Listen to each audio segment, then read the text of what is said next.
this is what I ended up with. I just have two simple bars. They're set on soft light and overlay. And this is kind of what I have selected. I actually have this as kind of a hot pink color to kind of play along the hot pink that's behind it, so it really kind of brings it out. And I have this set on orange, which also plays against the orange that's kind of back there. So the way it blends, it makes sense, it looks nice. So that is one option. I'm going to go ahead and save this. We're going to experiment with circles and other different types of overlays. We don't have to do just straight diagonal lines. So let's go ahead and do that. I'm going to go ahead and delete these. And let's just do a circle. This could look really cool and contemporary. Just doing a circle over her. And I can actually go, if you see right here, this is a gradient.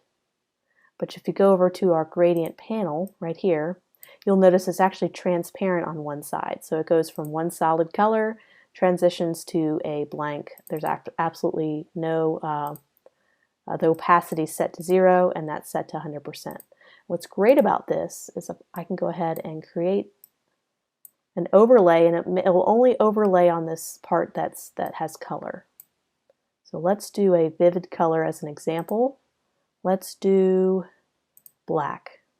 So you can kind of see where the color would actually be, and where you actually see through her is transparent. So what's neat about this effect, let's go ahead and apply it. Let's go, I'm selecting the circle, and let me play around with different options: soft light, hard light, luminosity, and I might need to change my color too.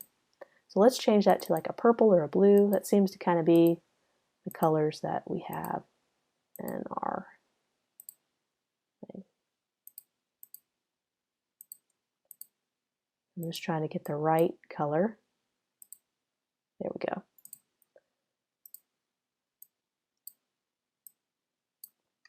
And let's do a different blending mode. Hard light. So you can kind of see how it kind of just thins out. You don't see just a circle. It kind of transparency and blends out. It looks nice. It looks nice. It doesn't look like a circle that's on top of her. It looks more of just an abstract shape.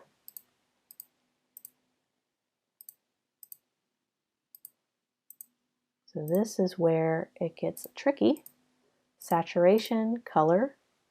That looks neat. Of course, you got to play with the color of the actual shape too.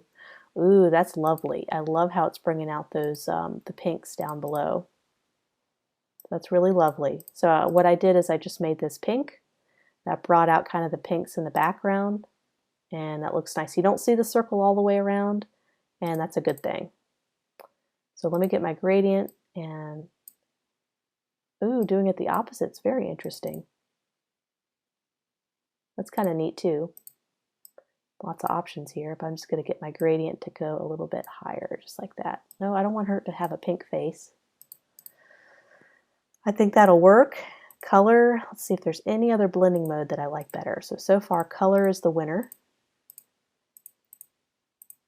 Color burn, multiply, you're probably going to get dizzy with me cycling through all these.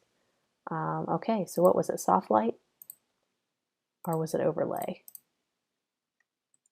Let's go back in time, figure out what I had on here that I liked. Here, redo gradient, there it is, so color. So that's what we ended up with. I do like this orange up here, and I'd love to bring out more of that orange. I'm just going to shift this down and shift that down. Or I can even make that point orange if I wanted to. But this is all about having fun and finding out what you think looks best. We can even add typography to this as well and make it a completed piece. You can see how you can experiment with different shapes as well. So I did a polygon, a couple of series of polygons with different blending modes on this one. So I believe this is the same background as before. I'm just going to move all these out of the way. And I just kind of added those shapes on top and messed with the blending mode and their color to get something kind of cool. So this shape is just, actually this is a gradient. So I did a gradient and then I applied a blending mode on top of that. Once again, that's hard light. And this one up top is just a solid orange color. That's hard light as well. and that's overlay, and that's blue. So you may not use the same blending mode, just the way blending modes, this is different and this is different. So this is, let's see what this one was again, hard light, and that's overlay. So the way they interact and blend underneath each other is going to be different, and that may be the effect that you want to go for. And so this one up here, hard light and hard light interacting. So it's about, there is no wrong or right blending mode, just what looks good, experimenting with the gradients and the blending modes. And over here I added kind of like a pill shape, which I just took the pen tool and I made it a stroke, and I just increased my stroke a little bit, just like that, and I rounded the caps by going over here to the cap and rounding caps, and then I had my little pill. And I kind of did some cool little diagonal shapes to add something interesting.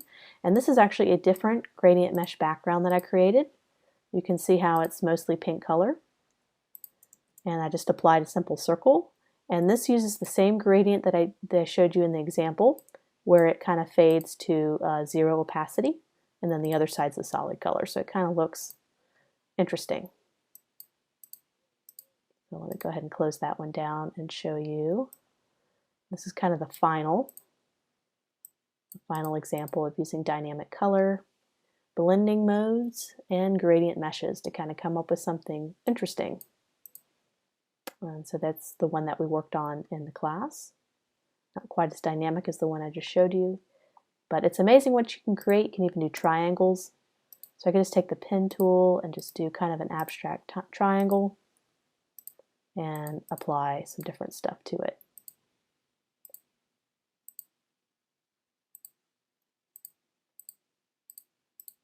And you can even do a simple background. So let's say I want to make, let's go ahead and remove that triangle.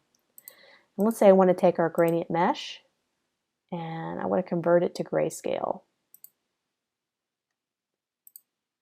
So now what I can do is I can draw a shape. Let's do a triangle. I can make it a specific color, maybe red. I need to probably convert that back to the colors, make sure that's RGB, so I can make that red again. Or let's do hot pink. Overlay, or let's not do quite as hot pink. All right, so you could do some really interesting things. Copy and paste, let's make that darker blue. And see how they overlap with each other. They create their own colors. And we can rotate this, we can make it smaller. You can create some really neat art this way. And play around with gradient modes again, our blending modes. Multiply, you can reduce the opacity too if it's too strong. And then change the color. So there's a lot of little elements you can tweak to get your desired effect. Let's do hard light. No. And rinse, wash, and repeat. Get some kind of neat stuff going on.